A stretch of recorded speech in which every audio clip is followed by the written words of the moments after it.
Nakatakdang magsanib puwersa ang Lakas CMD at Partido Federal ng Pilipinas na parehong pinamumunuan ng magpinsang sina Pangulong Bongbong Marcos at House Speaker Martin Romualdez.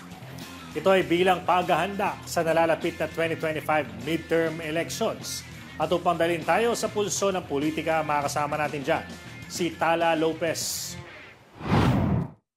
Kinumpirma ni House Deputy Speaker at Quezon Representative David Suarez na papasok sa alyansa ang Lakas Christian Muslim Democrats o Lakas CMD na pinamumunuan ni House Speaker Martin Romualdez at ang Partido Federal ng Pilipinas ni Pangulong Bongbong Marcos. Sabi ni Suarez, bahagi ng paghahanda ito sa nalalapit na 2025 midterm elections. Nilinaw naman ng kongresista na welcome ang iba pang political parties na sumali sa coalition basta tugma ang kanilang advokasya sa hangarin ng alyansa.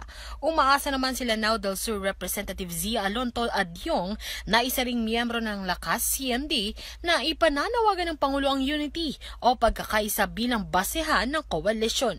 Buo naman ang pag-asa ni Manila Representative Joel Chua na makakasama ang kanyang partido na Aksyon Demokratiko sa binubuong koalisyon.